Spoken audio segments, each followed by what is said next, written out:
In September 2020, I got a Nintendo Switch for the first time. It had been roughly 3 years since the console was released, and in typical Tyler fashion, since I'm always late to the party, it only made sense that this was finally the time to purchase one of my own. I tested out a number of games on it: Paper Mario the Origami King, Mario Kart 8 Deluxe, but the game that I really wanted to play was Super Mario Odyssey. I had heard positive reviews of the game from various friends of mine, particularly in reference to the freedom that the game's semi-open world provides players. I had even played the demo in a GameStop months before, and was rather impressed. I received Odyssey as a Christmas gift, and within the first week of January, I popped the cartridge in for the first time. I won't lie, I was somewhat apprehensive. I was concerned about Joy-Con drift, which I'd unfortunately observed on occasion in Mario Kart, though it later ceased to be a problem. I had the wrist straps hooked onto each controller, and I was prepared to play story mode in the way that Nintendo had prepared. No cheats, no skips, no looking up guides. I was going in completely blind. And after a couple of weeks of casual playing, I achieved world peace in story mode for the first time. It took about 25 hours in total, as the game was not entirely unchallenging, but not exceptionally difficult either. It was inconceivable to me that anyone could beat the game in under a few hours, let alone under one. Then, I learned the truth about speedrunning. XD, guys. XD. I did a skip that saves no time and has a chance to kill the run. After about 3 months of casual playing, my friend and fellow YouTuber Phobia sent me an email with the headline, "Watch this absolute maniac." It was a video of the Twitch streamer and YouTuber Small Ant 1 defeating his own world record in the minimum captures category. For those unaware, minimum captures is named as such, as it tries to minimize the number of enemies and items toggled with Cappy, Mario's ghostly hat companion, for Mario to possess and make his way through stages. I was blown away at the speed and ease with which Ant zipped through world after world in Odyssey, and to top it all off, I was in disbelief at the so-called nut jump trick, using a wet chestnut and frame-perfect dive jumps to skip an electrical wire connecting the last 2 areas of Bowser's Kingdom. But I couldn't stop there. I was enthralled with Ant's countless other speedruns of varying difficulty, utilizing tricks that I didn't even know were possible during my casual playthrough. I did some more research and found out more information about the beginner speedrun category, called any %, meaning you have to reach the credits as quickly as possible with any percentage of collectibles necessary. I watched tutorials, I practiced chain movements in my casual file, and by early May of 2021, I decided I was ready to practice a run for a live stream. I invited Phobia to an unlisted stream, the first of many in fact, so he could watch me practice. I commented, almost in a joking manner, that we should each race each other in the game one day. I thought this was something that might happen in a few months, maybe a year, but to my surprise, he accepted the challenge immediately, and we set a hard date for the race. He began his own casual file around this time, and we crafted custom routes based on our relative strengths and weaknesses. After completing his casual file fairly quickly, Phobia started to practice any %, just like I had. I figured that he'd quickly surpass me, and that the race would be more entertaining for his audience, watching me fail continuously. After all, Phobia does break games for a living.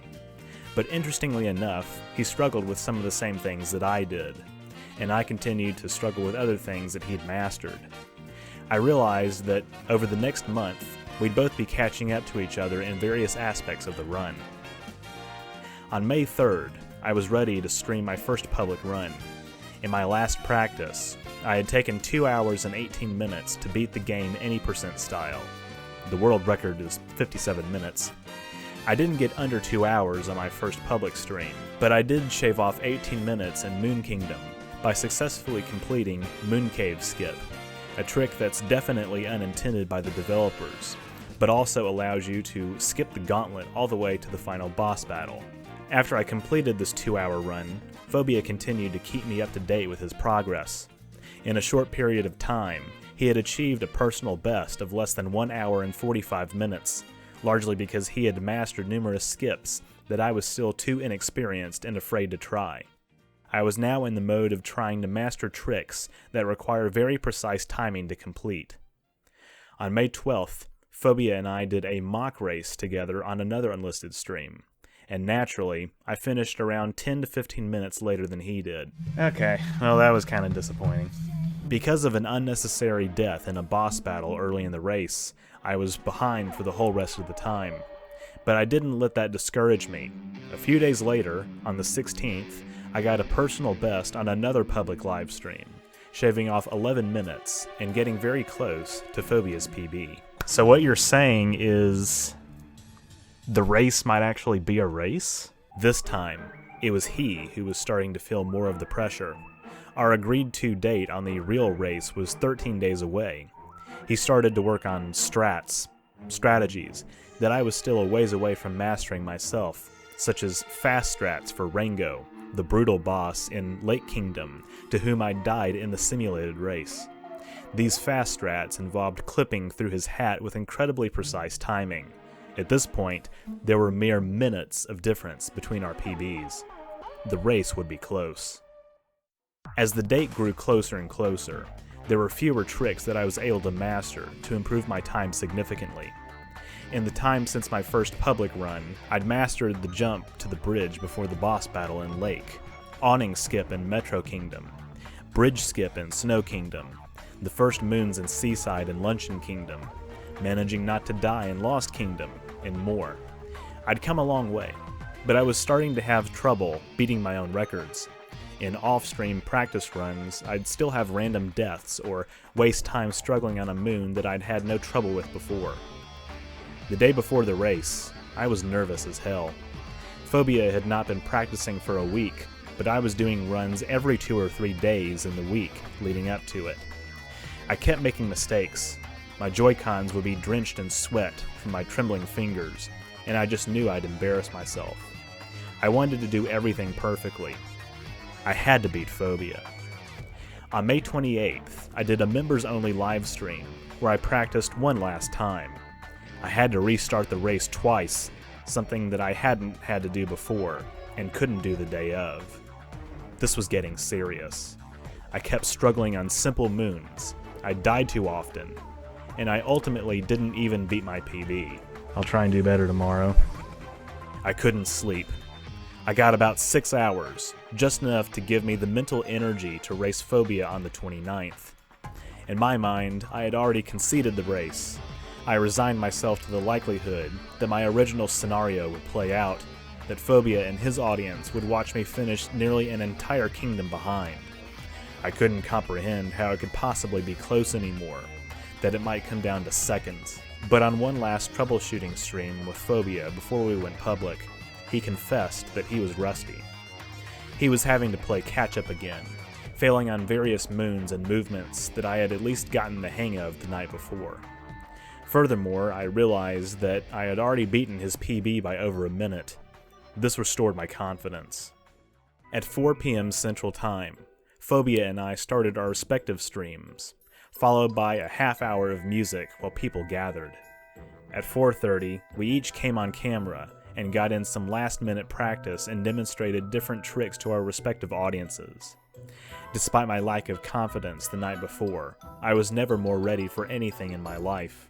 I thought this race was going to be close, and it was, but naturally, it wasn't without mistakes. Phobia and I had agreed to start our respective timers at 5 p.m. on the dot, using the Windows 10 clock as our reference. Immediately, 2 things went wrong, although it took a few seconds for us to notice.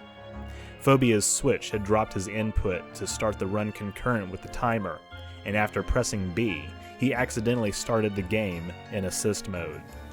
Oh my god. Oh my god. No, not assist mode. Oh no! How did it go down? No. Assist mode provides arrows for players to follow and gives them extra lives. Needless to say, most runs in assist mode are not valid for leaderboards. Not that we actually make it on there, but you know what I'm saying. He had to quickly pause the game and switch back to regular mode, costing him several seconds and giving me a small lead. However, I had also made an error before I started. When I tried to start the game and the timer simultaneously, my cursor was in another window, and the timer remained at 0 for about 4 seconds. I quickly course-corrected, but, well, keep this error in mind for later. Anyway, with my small lead, I was even more confident. The boss for this kingdom is Topper. That's a brutal, one of the rabbits. He has a lot of trouble with Topper. It took a couple tries for me to get Dino Skip in Cascade Kingdom, but he did as well. We both used fast strats for the boss, Madame Brutal. In Sand Kingdom, I failed the trick to grab the Archway Moon, giving him back a little time, but I kept going. I had to get a moon called Employees Only to compensate, and in Lake Kingdom, he was right behind me. In Lake, I got the bridge jump on the first try, but accidentally rolled off, so I had to grab another Cheep to do the trick again. Between this and Phobia's mastery of Ringo fast strats, by this point, he had taken the lead. I failed to jump across a gully in Wooded Kingdom, something I hadn't done in any of my practice runs. That is a death that I did not want. But I didn't get tilted. I was focused on catching up as quickly as possible, without rushing. Luckily, Phobia took damage during the Bowser fight in Cloud Kingdom, and had Cappy stolen by Klepto, a buzzard enemy, in Lost Kingdom. This was my chance, and even though my custom route was slower than his on paper, I was able to take the lead with a deathless Lost, and move on to Metro Kingdom. In Metro, I missed the first moon on the girders, but Wall kicked back up to get it, and I defeated the boss, Mecha Wiggler, in 2 cycles, the best performance theoretically possible. By the time Phobia got to Metro, he finished Mecha Wiggler in 3 cycles, but I was already in snow. Then, I finished Seaside in a very timely fashion. He was effectively a kingdom behind me. But in Luncheon, things changed. I got the first moon on the first try, but another moon that I normally never had trouble with took me practically half a dozen tries to grab. I also died by falling off a pillar and losing the 3-up heart that had helped give me confidence earlier to fight Mecha Wiggler. Phobia caught up and took the lead again. This back and forth exchange demonstrated once again that, despite my earlier apprehensiveness, Phobia was right. The race would be close as hell. We both defeated the dragon in Ruined Kingdom, and in Bowser's Kingdom we were relatively matched until the mech fight. This is where things diverged again. Though my mech fight wasn't great since I fell off multiple times, I still managed to finish it off more quickly than he did. Then, I was on to Moon Kingdom, where I performed Moon Skip, the trick that gave me the most trouble on my initial runs, on the first try. Phobia got it soon after, on the 3rd try. I sped through the final Bowser fight, but Phobia admittedly wasn't too far behind me. Then, I arrived at the final section. I captured Bowser and plowed my way through to the final area. This was it. All the months of preparation had led up to this. Watching the tutorials, the dozens of hours of practice, and all the mistakes and achievements I had made during this run put me in a position to beat Phobia by about a minute and get a new PB. Then, during the final 2D section, I fell to my death. No! No! No! No!